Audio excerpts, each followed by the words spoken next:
Bonjour, j'aimerais vous partager une expérience que j'ai vécue vendredi dernier. En fait, je voulais vraiment comprendre pourquoi à chaque fois que j'ai des projets de cœur dans lesquels je m'investis avec toute ma passion, il y a à tout coup des bâtons dans mes roues. C'est comme si on me laissait pas ma place. Puis je voulais pas juste m'arrêter à blâmer les circonstances extérieures, je voulais vraiment comprendre en moi d'où ça venait cette problématique. Pour ce faire, j'ai eu l'idée de faire appel à l'avatar d'une personne qui m'inspire beaucoup, une personne qui a réussi professionnellement malgré les embûches.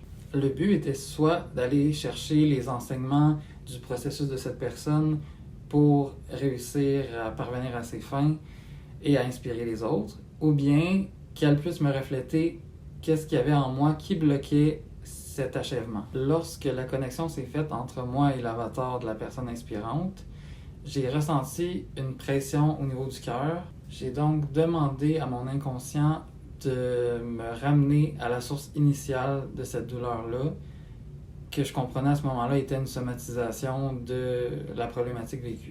J'ai eu une pensée pour mon grand-père paternel, puis ça m'a pris quelques secondes avant de comprendre. Puis il y a une vague de larmes qui est montée. Et là, c'est comme si c'était un éclair d'information qui venait à ma conscience. Puis c'est une situation que j'avais déjà compris intellectuellement. Mais là, c'était comme si je me laissais enfin traverser par l'émotion. Puis ça pouvait permettre une libération complètement enfin.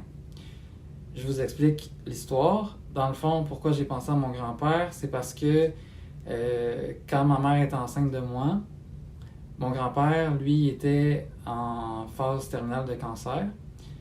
Puis ma mère savait très bien que j'allais naître prochainement, mais qu'elle allait aussi perdre son père. De là est née une terrible blessure en moi qu'on peut appeler le non-droit d'exister.